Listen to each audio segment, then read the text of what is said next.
My wife's lawyer slid the divorce papers over and told me to sign. I acted like I was reading, but I'd already swapped them with my own. When my lawyer asked him to read the terms aloud, his smile disappeared instantly. Her lawyer slid the papers across the table with a smirk. "Just sign here, Mr. Davidson. And here, initial this page." I picked up the pen, pretended to read, let my hand shake a little. Amanda sat beside her lawyer with her arms crossed. She looked bored, like this was just paperwork, like she hadn't spent 6 months planning to take everything. "Any questions?" her lawyer asked. His name was Derek Hoffman. Expensive suit, fake tan, the kind of guy who charges $800 an hour to smile while he ruins your life. "No," I said. "I just want this over with." Amanda's smile was sharp. Finally being smart about something. I'd found the burner phone 3 weeks ago, tucked in her gym bag under a towel that still smelled like whatever overpriced perfume she'd started wearing. The text to Derek went back 5 months. They weren't just planning my divorce, they were sleeping together. The messages were detailed, graphic, nauseating. She called me a paycheck with legs. He called me a mark. And right there, in black and white, was their entire plan. Papers that gave her the house, both cars, my retirement accounts, and 70% of my software consulting business. I'd walk away with debt and a studio apartment. The kicker? She was claiming I'd been abusive, emotionally manipulative, that she feared for her safety. All lies, but Derek had coached her well. She had fake journal entries documenting years of psychological abuse, texts she'd sent herself from a second phone showing me, threatening her, even a voice recording where she'd edited my words, spliced together from different conversations, to sound menacing. He'd built her an entire case while sleeping with her in hotels I was paying for. I found all of it on that burner phone. And that's when I called Janet Rodriguez. Let me back up, because you need to understand how I got to this moment. Sitting in a conference room with my hand shaking as I prepared to sign away my life, or at least appear to. Amanda and I had been married for 8 years. We met at a tech conference in Austin. She was working in marketing for a startup. I was freelancing, building custom software for small businesses. We clicked immediately, or at least I thought we did. She was beautiful, ambitious, funny. She made me feel like I was part of something bigger than writing code in my apartment at 2 a.m. We got married fast, maybe too fast, 6 months after we met. The first 3 years were good, great even. We bought a house in Portland, a beautiful craftsman with a yard and a view of the mountains. I started my own consulting firm. She climbed the corporate ladder at a marketing agency. We talked about kids, about the future, about growing old together. Then things shifted, small things at first. She started working late more often, taking calls in the other room, being vague about where she'd been. I told myself it was just work stress, that I was being paranoid, that 8 years of marriage meant trust, meant giving each other space. I was an idiot. The gym membership came first. Amanda had never been particularly athletic, but suddenly she was at the gym 5 days a week. "I need to take better care of myself," she said. "Feel better about my body." I supported it, encouraged it, even bought her a new gym bag as a gift. That gym bag would eventually destroy her. Then came the girls' trips, weekend getaways with her friends, wine country, Vegas, Seattle, always somewhere expensive, always charged to our joint credit card. "You don't mind, do you?" she'd ask. "I work so hard. I deserve to relax." And I'd say no, of course not. Go have fun. Because I was still the guy who believed marriage meant being supportive, being generous, being understanding. 6 months ago, things got weird. Amanda started asking detailed questions about my business, how much I was making, who my clients were, what my contracts looked like. "Just curious," she'd say. "I want to understand what you do." Then she started suggesting I should formalize things, get better insurance, open a separate business account, make everything official. "It'll protect you," she said. "Protect us." I thought she was being thoughtful, looking out for our future. She was building documentation, creating a paper trail that showed exactly how much my business was worth, exactly what she could take in a divorce. 3 months ago, she started keeping a journal. I'd see her writing in it before bed. Private thoughts, I assumed. Her way of processing stress. It was evidence, fake evidence. Dates and times I'd supposedly yelled at her, belittled her, made her feel small. None of it happened, but she wrote it all down with the careful detail of someone building a legal case. And I noticed none of it, because I trusted her, because she was my wife. Then came the burner phone. It was a Tuesday. I came home early from a client meeting that ended ahead of schedule. Amanda was at the gym, or so she said. I was putting away laundry, picked up her gym bag to see if there were any dirty clothes. That's when I felt it. A hard rectangular shape in the side pocket. Wrong size for her regular phone. I pulled it out. A cheap Android, not her iPhone. My stomach dropped. I turned it on. No lock screen. She'd been careless, overconfident. The texts loaded, hundreds of them, all to one contact. DH, Derek Hoffman. The first message was from 5 months ago. "He has no idea. This is going to be easier than I thought." I sat down on the bedroom floor, started scrolling. Each message was worse than the last. "Amanda, I showed him the journal today. He looked so concerned. Asked if I wanted to talk to someone. LOL. He's so clueless. Derek. Perfect. Keep documenting. We need at least 3 months of evidence before we file. Amanda, how much do you think we can get? Derek. Everything. House, cars, retirement accounts, business. I'm drafting papers that'll leave him with nothing. Amanda, God, you're good. No wonder I'm sleeping with you instead of that boring tech nerd. My hands were shaking. I kept reading. Derek. The voice recording worked perfectly. Spliced together 3 different conversations. Sounds like he's threatening you. Amanda. You're a genius. When this is over, we should go to Cabo. On his dime. Derek. Already booked. 2 weeks. 5-star resort. He's paying for the whole thing without knowing it. There were photos. Screenshots of my bank statements. My business contracts. My retirement account balances. She'd photographed everything while I was asleep or at work. And then there were the other messages. The sexual ones. Detailed descriptions of their affair. Hotel rooms I'd paid for with our credit card while I thought she was at marketing conferences. I sat there for 2 hours, reading every message, every plan, every lie. By the time I heard her car in the driveway, I'd put the phone back exactly where I found it, composed myself, acted normal. When she walked in, all bright smiles and gym sweat, I asked how her workout was. Great, she said. Really pushed myself today. I smiled back. That's good. I'm proud of you. And inside, I was screaming. The next morning, I called Janet Rodriguez. Janet was a divorce attorney. I'd done some consulting work for 2 years ago, custom client management software. She'd been impressed with my work. We'd stayed in touch. Professional Christmas cards, occasional coffee. I need help, I told her, and I need absolute discretion. We met at a coffee shop 40 minutes outside Portland. I showed her everything, photos of every text, screenshots of every message, the fake journal entries I'd photographed while Amanda was in the shower, the edited voice recording I'd found on her laptop. Janet listened. Her face stayed neutral, professional. When I finished, she sat back and folded her hands. This is one of the most comprehensive fraud cases I've seen in 20 years, she said. Derek Hoffman should be disbarred. Your wife should be facing criminal charges. Can we stop it? Better. We can turn it back on them. She laid out the plan. It was insane, risky, possibly illegal depending on how you interpreted certain statutes, but it was perfect. Here's what you're going to do, Janet said. You're going to act like the clueless husband. You're going to let her file, let her serve you papers, let Derek think he's winning, and when they slide those papers across the table for you to sign, you're going to swap them. Swap them? With papers, I'm going to draft. Identical formatting, same page count, same font, but different terms. Terms that give you everything, that leave her with nothing, and most importantly, that include a sworn confession to fraud and perjury. She'll never sign that. Janet smiled. It was a cold smile, a smile that had seen too many people underestimate her. She won't read it. People never read what they think they already know. For 3 weeks, I played the part. I acted stressed, defeated, like I knew what was coming but was too tired to fight it. Amanda filed on a Wednesday. I was served at my office by a guy who looked apologetic. The papers were exactly what I expected. Everything Derek and Amanda had planned. The house, the cars, the business, my retirement accounts, the abuse allegations were there too. Pages of them. Documented incidents that never happened. Testimony from her friends who'd apparently witnessed my cruelty. All lies. I called Janet. They filed. Good. Now we wait for the meeting. Don't do anything. Don't confront her. Just play weak. Play defeated. It was the hardest 3 weeks of my life. Amanda moved into the guest room for her safety. Started going through the house, tagging items she wanted. My grandmother's china, the painting I'd inherited from my father, even the coffee maker I'd bought before we met. Just making a list, she'd say sweetly. For the settlement, she was so confident, so certain she'd already won. Derek called me once, a courtesy call to discuss terms. Mr. Davidson, I'm hoping we can resolve this amicably. My client is being very generous. She's not asking for alimony, just her fair share of marital assets. 70% of my business is fair. Given your documented history of emotional abuse, I'd say she's being quite reasonable. I never abused her. Your wife has journal entries spanning 2 years, voice recordings, witness testimony. Mr. Davidson,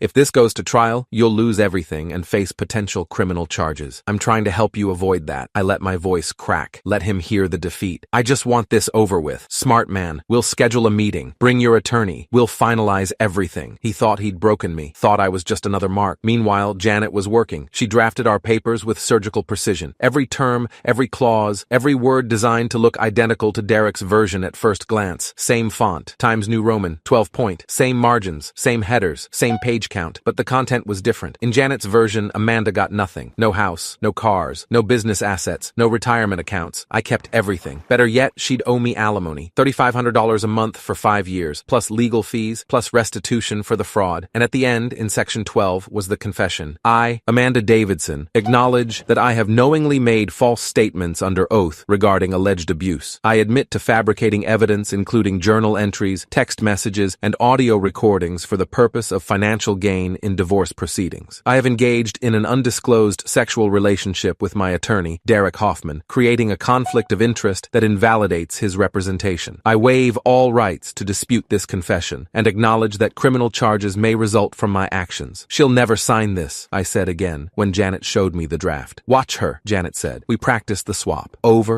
and over. In Janet's conference room, with identical folders, with my hands shaking from adrenaline. The key was confidence. Looking defeated while actually being in complete control. Don't improvise, Janet warned. Don't get emotional. Just follow the script. When Derek slides the folder to you, flip straight to our version. Hold our papers. Look at our papers. Sign our papers. When he asks you to slide them back, slide them back. He won't check. He's going to be watching you for signs of resistance. He'll never look at the actual document. What if he does? Then we go to plan B. We show the judge every text message and let them decide who committed fraud. And if that doesn't work, it'll work. These people are arrogant. Arrogant people make mistakes. The meeting was scheduled for Thursday at 2 p.m. Hoffman and Associates. Fancy building downtown. Glass and steel. The kind of place that charged you $200 just to walk through the door. Amanda arrived 10 minutes early. I watched her from the parking garage. She was wearing the dress I'd bought her for her birthday, a little extra twist of the knife. I arrived exactly on time. Janet was already in the lobby, looking sharp in a gray suit, professional, calm, radiating the kind of quiet competence that made you believe everything would be okay. You ready? She asked. No. Good. Nervous is believable. Let's go. We were led to a conference room. Big table, leather chairs, windows overlooking the city. Derek was already there, all expensive suit and fake tan and smug smile. Amanda sat beside him. She looked at me with something like pity. Marcus, she said softly, I'm sorry it came to this. I almost laughed. Sorry. She was sorry. Let's get started, Derek said. He slid a folder across the table. Mr. Davidson, these are the settlement terms we discussed. Everything is outlined clearly. You'll see my client is being more than fair given the circumstances. I picked up the pen, opened the folder. Janet had slipped our version underneath Derek's papers that morning, during a brief moment when the receptionist had taken the folder to make copies. The swap was already done. I just had to sell it. I pretended to read Derek's top page while actually reading Janet's version underneath. My hands shook, not because I was nervous, because I was furious. At Derek's smirk, at Amanda's fake sympathy, at the 6 months they'd spent destroying my life while sleeping together. Any questions? Derek asked. No, I said quietly. I just want this over with. Amanda's smile was sharp, triumphant, finally being smart about something. I nearly snapped the pen. I signed the first page, slowly, making a show of it. Defeated husband accepting his fate. I initialed the second page, signed the third. Derek watched me like I was a particularly stupid animal about to walk into a trap. Amanda checked her phone, texted someone, probably her sister, probably saying, it's done, we won. I signed the last page, slid the folder back across the table. Done, I said. Derek pulled it toward him, started to close it, didn't even glance at the pages. Why would he? He'd drafted them. He knew what they said. Janet cleared her throat. Actually, she said, her voice calm and professional, before we file, I'd like Mr. Hoffman to read the terms aloud, for the record. Standard procedure in settlements of this magnitude. Derek frowned. That's not necessary. We all know what I insist, Janet said. The temperature in the room dropped about 10 degrees. My client wants absolute clarity on what he's agreed to. Surely you can accommodate that simple request. Amanda sighed. Derek, just do it. Let's get out of here. I need a drink. Derek opened the folder, started reading. His expression went from confident to confused to pale in about 5 seconds. What the hell is this? He said. Keep reading, Janet said. He did, out loud, every word, and I watched Amanda's face cycle through emotions like a slot machine. The marital home located at 4856 Hawthorne Avenue shall remain the sole property of Marcus Davidson, Derek read, his voice getting tighter. Both vehicles, the 2022 Tesla Model 3 and the 2021 Honda CR-V, shall remain the sole property of Marcus Davidson. Davidson Consulting LLC shall remain wholly owned by Marcus Davidson with no claims from Amanda Davidson. Wait, Amanda said. Wait, that's not. Amanda Davidson shall pay Marcus Davidson alimony in the amount of $3,500 per month for a period of 60 months, Derek continued, his voice cracking now. Amanda Davidson shall be responsible for all legal fees incurred by both parties. Amanda lunged for the papers. I didn't sign that. That's not what I signed. Janet pulled out her phone, pressed play. Security footage filled the screen. Clear shot of the conference room from a camera mounted in the corner. Timestamp 2:14 p.m. That was 7 minutes ago. On the screen, Amanda picked up the papers, looked at each page, signed, initialed, signed again. You signed it, Janet said calmly. Witnessed and recorded in accordance with Oregon Revised Statutes, Section 18862. Every signature authenticated. Derek was sweating now. Actually sweating. His fake tan was starting to streak. This is fraud. This is forgery. This is Section 12. Janet interrupted. The confession. Read that part, Derek. Out loud. For the record. Derek looked like he might vomit, but he read it. Every word. I, Amanda Davidson, acknowledge that I have knowingly made false statements under oath regarding alleged abuse. I admit to fabricating evidence including journal entries, text messages,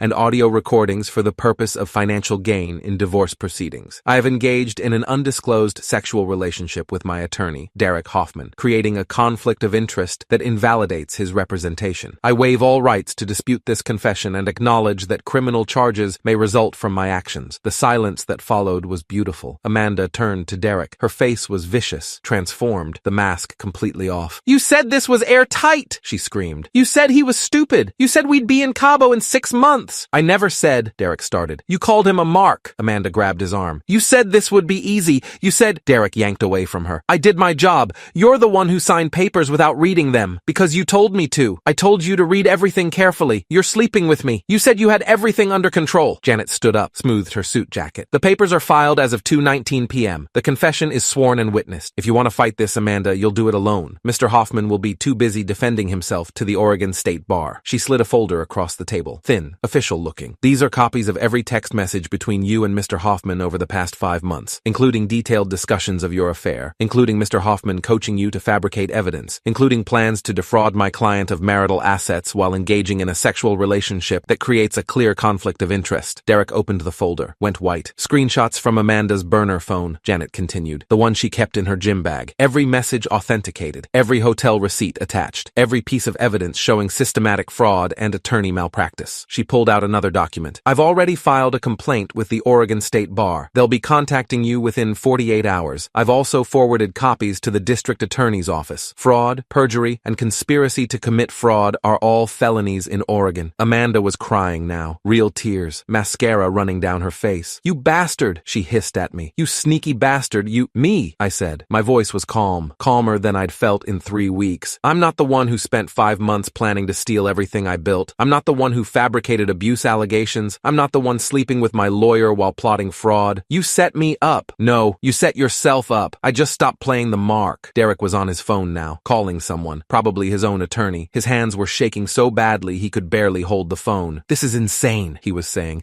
"I need someone from the firm. Now, I need—" Amanda turned on him. "This is your fault. You said you had everything covered. You said—" "Shut up!" Derek shouted. "Stop talking! Don't say another word!" But Amanda was past listening. She was screaming now, about how I was ruining her life, about how Derek had promised her everything, about how this wasn't fair. "Fair?" I said quietly. "You wanted to take my house, my business, my retirement, leave me with nothing while you and your lawyer boyfriend celebrated in Mexico on my money. And you're talking about fair? I deserved that house. I picked it out. I decorated it with my money. Money I earned while you were planning to destroy me. You're so cold, so calculated. I never knew you were like this." "Like what? Someone who doesn't let himself get robbed?" Security showed up then. 2 guys in uniforms. Apparently someone, probably Derek's receptionist, had called them when the screaming started. "Everything okay in here?" the older guard asked. "We're fine," Janet said smoothly. "We're just finishing up. Ms. Davidson and Mr. Hoffman are leaving now." Amanda looked at me one last time. Her face was a mess. Makeup smeared. Eyes red. Nothing like the confident woman who'd walked in here 20 minutes ago. "I hate you," she whispered. "I know," I said. Derek grabbed her arm, pulled her toward the door. She tried to resist, tried to say more, but he was dragging her now, desperate to get out before she said anything else incriminating. The door closed behind them. I sat down. My legs felt like water. Janet sat beside me. "You did good." "Did I? I just destroyed my wife's life. Your wife destroyed her own life. You just refused to be collateral damage. What happens now?" "Now? The Bar Association investigates Derek. The DA reviews the fraud allegations. If they prosecute, and I think they will, Amanda could face felony charges. At minimum, she'll have a criminal record. At worst, jail time." "Jesus. She fabricated abuse allegations, Marcus. She tried to ruin your reputation, your business, your life, so she could steal your money and run off with her boyfriend. This isn't about revenge. This is about justice." I nodded, but I felt hollowed out, empty. "Go home," Janet said. "Take a week off. Process this. I'll handle the filing and the follow-up. If Amanda tries to contact you, don't respond. Let everything go through me. Okay. And Marcus, you're going to be okay. You're going to rebuild, and next time, you'll see the red flags sooner." Over the next 2 weeks, everything unraveled. The Oregon State Bar opened a formal investigation into Derek Hoffman. Conflict of interest, attorney misconduct, fraud. His partners at the firm suspended him pending the investigation. Word got out fast. Legal community gossip travels at light speed. The Multnomah County District Attorney's Office charged Amanda with 3 felonies: fraud, perjury, and conspiracy to commit fraud. Her bail was set at $50,000. Her father had to put up his house. The local legal blog picked up the story. Divorce fraud scheme exposed became attorney suspended in romance-fueled scam, became wife's fake abuse claims lead to criminal charges. Amanda's employer, the marketing agency she'd climbed the ranks at, fired her 2 days after the charges were filed. Public statement about integrity and trust. Her friends disappeared. The ones who'd been willing to witness my abuse suddenly had no comment, suddenly couldn't be reached. The house stayed mine. The cars stayed mine. The business stayed mine. And Amanda hired a criminal defense attorney attorney named Patricia Vance, who charged $400 an hour and looked at the evidence with the expression of someone who knew her client was screwed. They tried to negotiate. Amanda would drop any claims to marital assets if I'd ask the DA to drop charges. Janet's response was simple. No, your client fabricated abuse allegations, Janet told Patricia over a conference call I was patched into. She created false evidence. She tried to steal everything my client built, and she did it all while sleeping with her attorney. The DA doesn't need Mr. Davidson's cooperation to prosecute. The evidence stands on its own. Patricia sighed. What does he want? Nothing. He wants to move on with his life, while your client faces the consequences of her actions. 2 months later, Amanda took a plea deal. 2 years probation, 500 hours community service, $75,000 in restitution to me for legal fees and damages. Permanent criminal record. Derek Hoffman was disbarred, effective immediately. 23 years of legal practice erased because he couldn't keep his pants on and thought he'd found an easy mark. I heard through mutual acquaintances that Amanda moved in with her parents, got a job at a retail store, makes about a tenth of what she used to make. She's still paying me $3,500 a month in alimony, direct deposit, first of every month. I won't lie, those first few months were hard. I kept expecting to feel victorious, triumphant, like I'd won some great battle. Instead, I just felt sad. Sad that 8 years of marriage had come to this. Sad that someone I'd loved had been willing to destroy me for money. Sad that I'd been so blind to what she really was. But slowly, things got better. I sold the house. Too many memories, too many ghosts. Bought a smaller place closer to downtown. Fresh start. The business grew. Turns out, almost losing everything makes you appreciate what you have. I worked harder, took better clients, raised my rates. Janet and I became friends. Real friends. We have coffee every month. Compare notes on terrible people trying to screw over their partners. You were lucky, she told me once. Most people don't get the warning. Don't find the burner phone. They just get blindsided. I don't feel lucky. You're alive. You're free. You kept what you built. Trust me. You're lucky. Last month, I ran into Derek Hoffman at a coffee shop. He was wearing jeans and a t-shirt. No fake tan, no expensive suit. He looked smaller somehow, deflated. Our eyes met. He looked away immediately, started to leave. Derek, I called. He froze, turned, looked at me with something like fear. I'm not going to make a scene, I said. I just want to ask you something. He walked over, slowly, like he was approaching a dangerous animal. What? Did you ever feel bad about it? About the plan? About what you were doing to me? He was quiet for a long moment. Then, no, not at first. You were just another client's soon-to-be ex. Just a case file. Just money. And now? Now I can't practice law. Can't pay my mortgage. Can't look at myself in the mirror without seeing what I became. He met my eyes. So, yeah, I feel bad, for whatever that's worth. It's worth nothing, I said, but at least you're honest. He nodded, started to leave, then stopped. For what it's worth, you were smarter than both of us. We really thought we had you. You did, until you didn't. He left. I never saw him again.